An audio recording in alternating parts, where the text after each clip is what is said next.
try to hopefully pick through this. And what I've found with sort of teaching at the University of Leeds, so this is mental health nursing students. And about sort of 15 years ago, there was a push within the university for e-learning. And so there's a lot of curiosity around at that time. Would it work? Is it something that students would take to? And a lot of the examples that I saw weren't very inspiring. They were basically PowerPoint slides that were just put into a format where people could access them remotely later on. They were packages that learners would race through as soon as possible. And so maybe a 30-minute or a 45-minute sort of session would be completed in 5 minutes. And so what I wanted with the course I teach was for learners to be engaged, to be absorbed, and to be interactive with the material.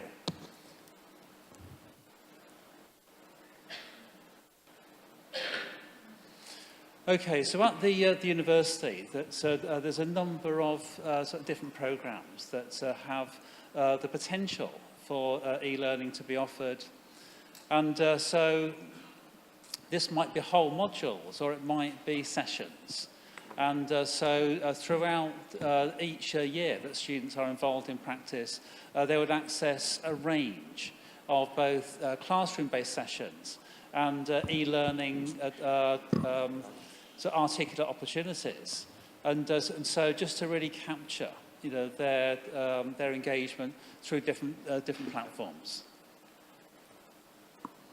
And I think the slide there just shows the... Excuse me, can you just hold on the microphone a bit? Yeah, the slide there just shows the number of things that we are looking at with students. Things to read, things to look at, things to listen to, things to do. And it's the same things that I found learners were involved with within a classroom session. Experiential learning activities, discussion. It might be presentations, question and answer, but there were different ways that learners could actually have their attention sort of motivated, enthused, inspired.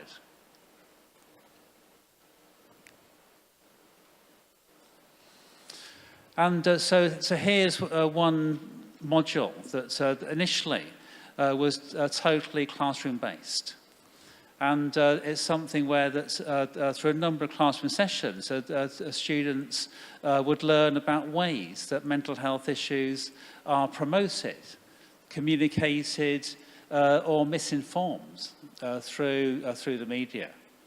And I thought that here's a great opportunity to use the media to teach about the media. And a lot of the resources that I'd use in class with students, it would be showing video clips. It might be going online and looking at different resources. There may be discussion formats, different exercises, questions. All of that could be captured within an e-learning sort of platform. And so that was that was the start, really, of my sort of work with e-learning.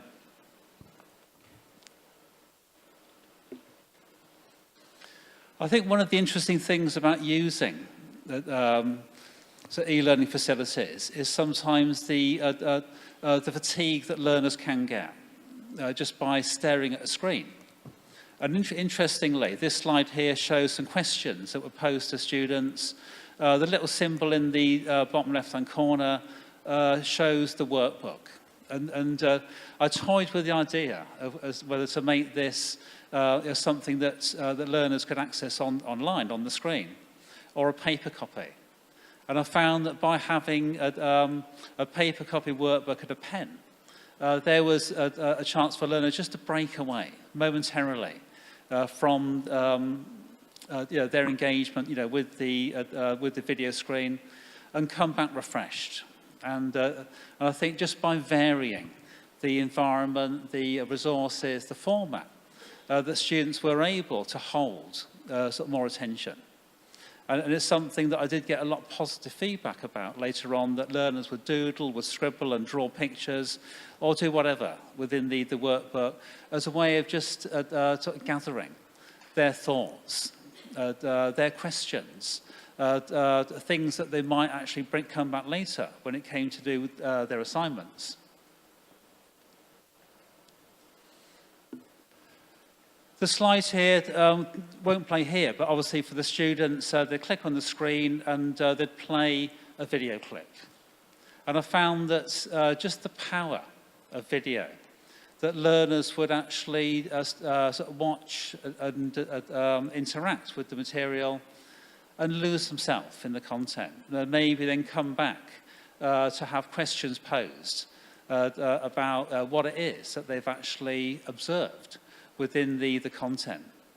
And here the clip would be about the singer Adam Ant, who was diagnosed with bipolar, that would actually take them through, his video narrative. And I did find that by showing film to students, it might be feature films, A Beautiful Mind, Still Alice, and others, that students would learn through the process of watching a narrative. They'd have fun in the process. And that was something I wanted to really sort of capture for students, how to be entertained, how to enjoy yourself, how to be drawn in to the content, and almost be unaware that this was an educational process.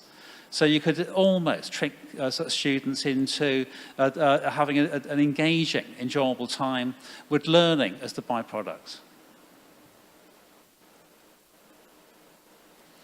The slide here gives learners opportunities to interact, a bit like sort of playing video games. And a lot of our students are certainly at the age where they would spend hours playing sort of various video game platforms, pressing buttons, moving things around, doing things with the screen.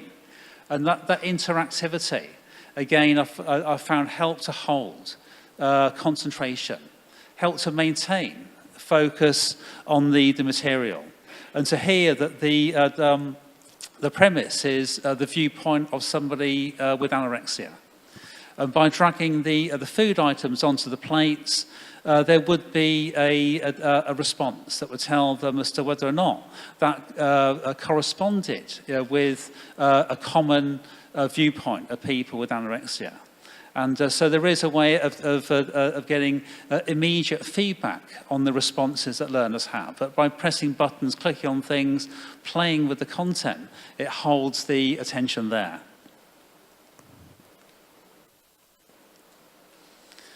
The slide here, along with the next one, has buttons. And I found that there were some slides I saw within some online material that were crammed with information.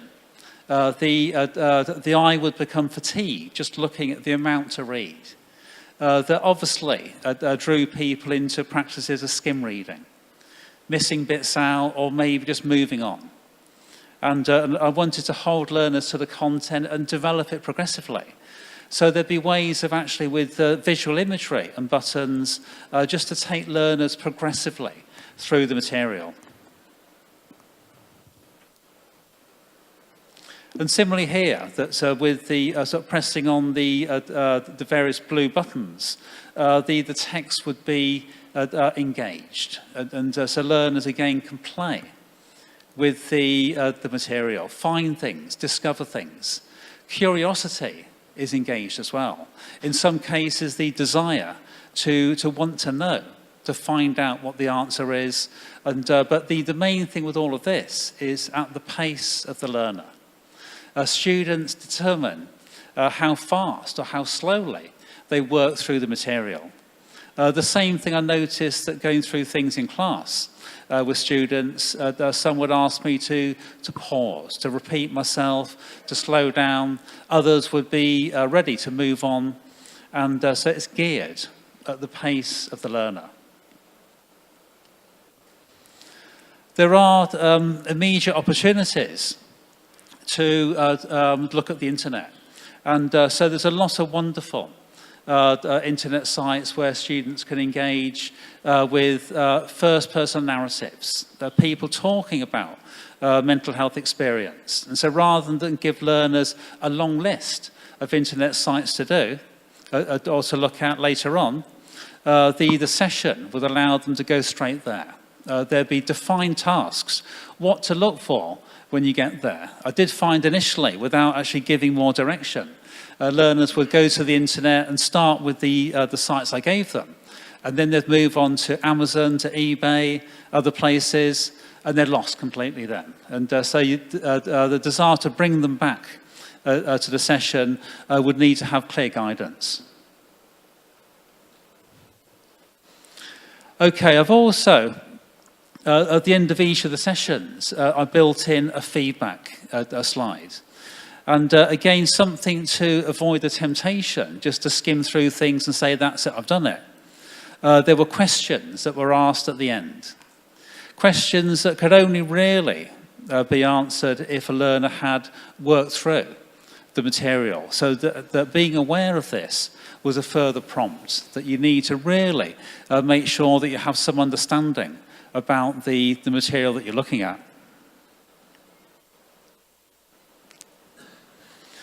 Okay, the last two slides, this one here, so asking students about what was it that you liked about this online material?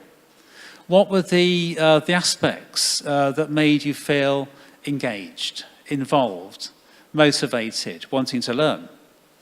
And so the things mentioned were things to read, things to listen, things to watch, or things to do.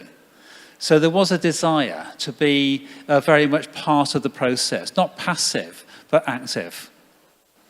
The visual feel was important, colourful slides or interesting, engaging imagery. Not too much to read per slide, and so not feeling overwhelmed, but enough just to keep, the working through the material.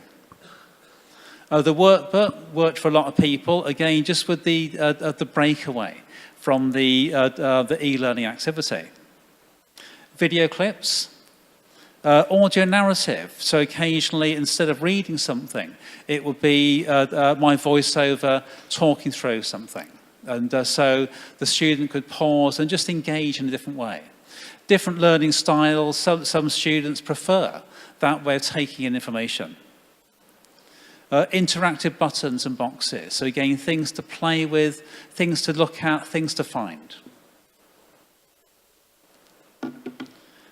And lastly, the things that learners struggled with and that made you feel less engaged, harder to hold attention. And so people felt bewildered or a bit overwhelmed if there was too much going on.